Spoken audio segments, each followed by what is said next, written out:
A blessed day, wonderful learners.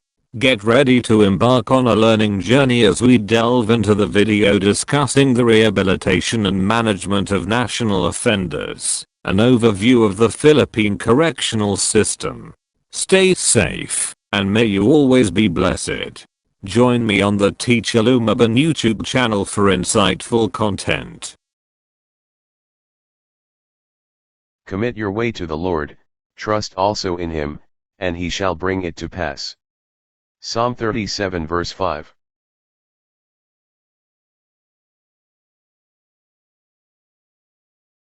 The correctional system in the Philippines is a complex network of agencies and departments dedicated to the rehabilitation and safe custody of national offenders. It is comprised of 6 agencies under 3 separate departments of the national government, namely: Isa, the Department of Justice. This department plays a crucial role in the correctional system by overseeing the Bureau of Corrections, BUCOR. The BUCOR is responsible for carrying out institutional rehabilitation programs for national offenders sentenced to more than 3 years. Its main objective is to ensure the safe custody and rehabilitation of these individuals. The BUCOR is composed of 7 operating institutions located throughout the country. Dalawa, the Department of the Interior and Local Government. This department also plays a significant role in the correctional system. While its primary focus is on maintaining peace and order in the country, it has jurisdiction over the Bureau of Jail Management and Penology, BJMP. The BJMP is primarily responsible for the custody and rehabilitation of offenders sentenced to less than 3 years. It manages various jails and detention facilities across the nation. Tatlo, the Department of Social Welfare and Development. This department is primarily responsible for the welfare and social development of individuals, including those involved in the correctional system. It provides support services and programs aimed at rehabilitating offenders and reintegrating them into society upon their release. Ang correctional system sa Pilipinas ay isang komplikadong network ng mga ahensya at departamento na nakatuon sa rehabilitasyon at ligtas na pag-iingat ng mga pambansang nagkasala. Binubuo ito ng 6 na ahensya sa ilalim ng 3 magkakahiwalay na departamento ng pambansang pamahalaan, katulad ng Isa, ang Kagawaran ng Hustisya. Ang departamentong ito ay gumaganap ng isang mahalagang papel sa sistema ng pagwawasto sa pamamagitan ng pangangasiwa sa Bureau of Corrections, BUCOR. Responsable ang BUCOR sa pagsasagawa ng mga programa sa rehabilitasyon ng institusyon para sa mga pambansang nagkasala na sinintensyahan ng higit sa 3 taon. Ang pangunahing layunin nito ay upang matiyak ang ligtas na pag-iingat at rehabilitasyon ng mga individual na ito. Ang BUCOR ay binubuo ng 7 operating institution na matatagpuan sa buong bansa. 2. Ang Kagawaran ng Panloob at Lokal na Pamahalaan. Ang departamentong ito ay gumaganap din ng malaking papel sa sistema ng pagwawasto. Bagamat ang pangunahing focus nito ay ang pagpapanatili ng kapayapaan at kaayusan sa bansa, mayroon itong jurisdiction sa Bureau of Jail Management and Penology, BJMP. Ang BJMP ang pangunahing responsable para sa pag-iingat at rehabilitasyon ng mga nagkasala na sinintensyahan ng wala pang 3 taon. Pinamamahalaan nito ang iba't ibang mga kulungan at mga pasilidad ng detention sa buong bansa. 3. Ang Department of Social Welfare and Development. Ang departamentong ito ay pangunahing responsable para sa kapakanan at panlipunang pag-unlad ng mga individual, kabilang ang mga kasangkot sa sistema ng pagwawasto.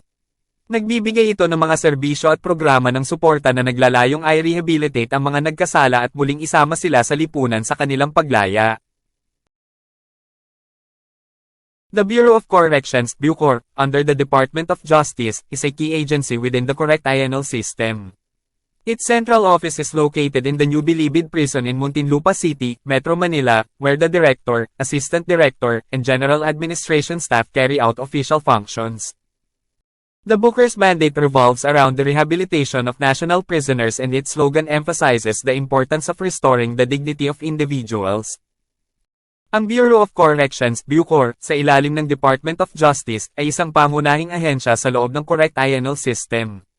Ang sentral na tanggapan nito ay matatagpuan sa New Bilibid Prison sa Muntinlupa City, Metro Manila, kung saan ang Direktor, Assistant Director, at General Administration staff ay nagsasagawa ng mga opisyal na tungkulin. Ang mandato ng BUCOR ay umiikot sa rehabilitasyon ng mga pambansang bilanggo at ang slogan nito ay nagbibigay diin sa kahalagahan ng pagpapanumbalik ng dignidad ng mga individual. The Bureau of Corrections operates several institutions across the country to accommodate national prisoners. These institutions include: Isa, New Bilibid Prisons located in Muntinlupa City. This facility serves as the main national penitentiary in the Philippines.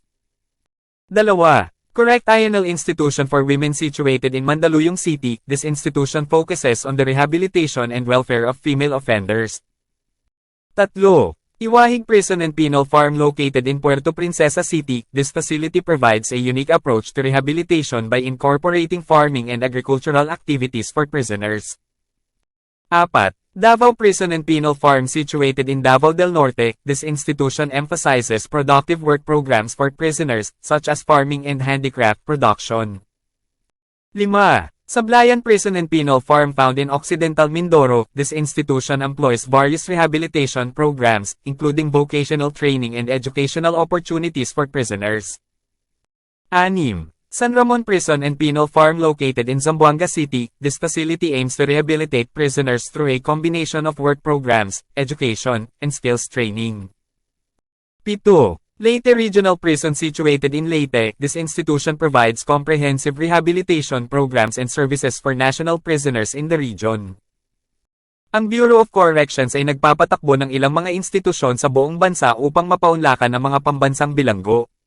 Kabilang sa mga institusyong ito ang: Isa, Bagong Bilibid Prisons matatagpuan sa Muntinlupa City. Ang pasilidad na ito ay nagsisilbing pangunahing pambansang bilangguan sa Pilipinas. 2. Correct INL Institution for Women matatagpuan sa Mandaluyong City. Ang institusyong ito ay nakatuon sa rehabilitasyon at kapakanan ng mga babaeng nagkasala. 3. Iwahig Prison and Penal Farm matatagpuan sa Puerto Princesa City. Ang pasilidad na ito ay nagbibigay ng kakaibang diskarte sa rehabilitasyon sa pamamagitan ng pagsasama ng mga gawaing pagsasaka at agrikultura para sa mga bilanggo. 4. Davao Prison and Penal Farm matatagpuan sa Davao del Norte. Binibigyang diin ng institusyong ito ang mga produktibong programa sa trabaho para sa mga bilanggo, tulad ng pagsasaka at paggawa ng handicraft. 5. Sablayan Prison and Penal Farm natagpuan sa Occidental Mindoro. Ang institusyong ito ay gumagamit ng iba't ibang mga programa sa rehabilitasyon, kabilang ang bokasyonal na pagsasanay at mga pagkakataong pang-edukasyon para sa mga bilanggo. 6. San Ramon Prison and Penal Farm matatagpuan sa Zamboanga City. Ang pasilidad na ito ay naglalayong i-rehabilitate ang mga bilanggo sa pamamagitan ng kombinasyon ng mga programa sa trabaho, edukasyon, at pagsasanay sa kasanayan. 7. Leyte Regional Prison matatagpuan sa Leyte. Ang institusyong ito ay nagbibigay ng komprehensibong programa at serbisyo sa rehabilitasyon para sa mga pambansang bilanggo sa rehiyon.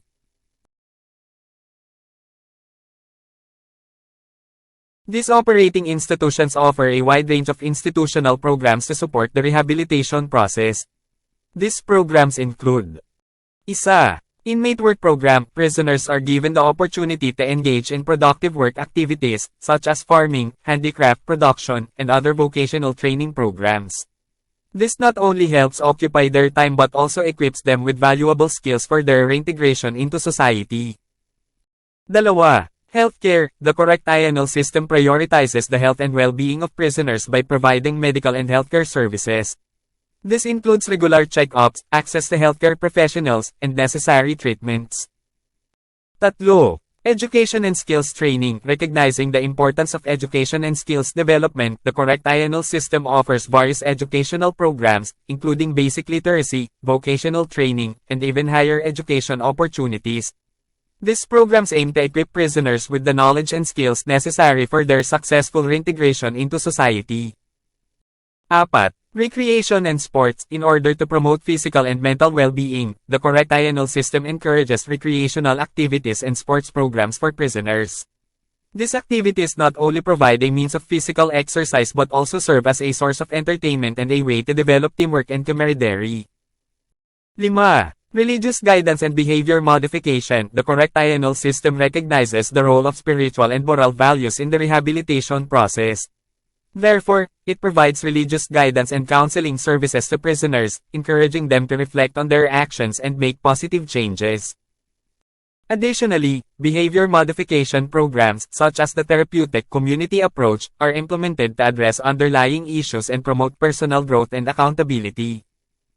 Nag-aalok ang mga operating institusyong ito ng malawak na hanay ng mga programang institusyonal upang suportahan ang proseso ng rehabilitasyon.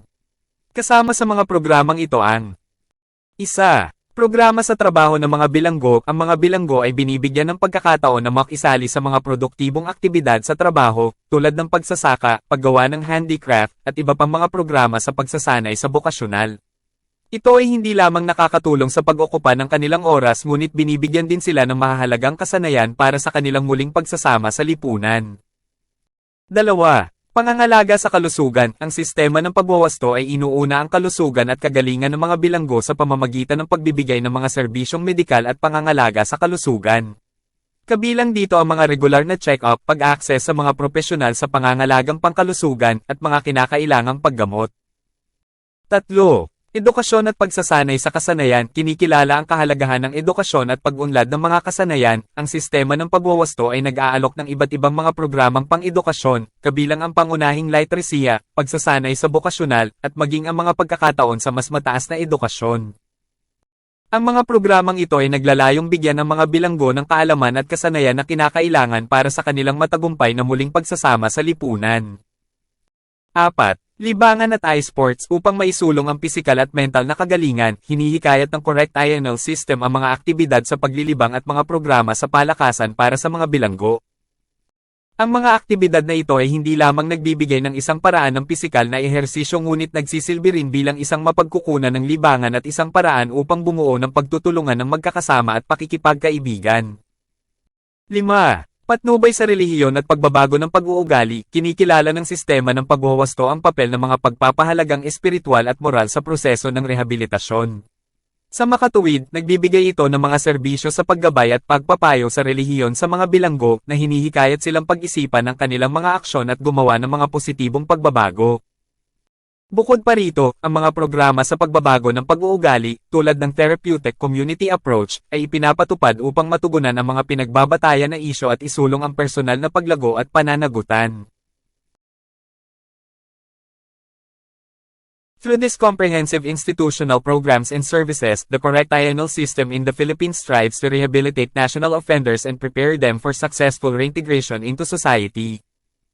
By focusing on the principles of confinement, prevention, and humane treatment, the system aims to bring about positive change and contribute to the overall well-being of individuals and communities.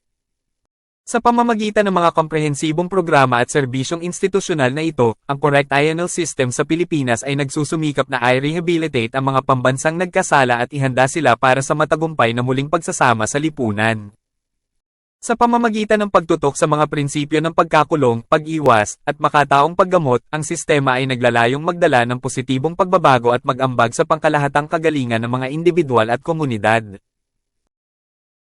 I can do all things through Christ who strengthens me. Philippians 4 verse 13.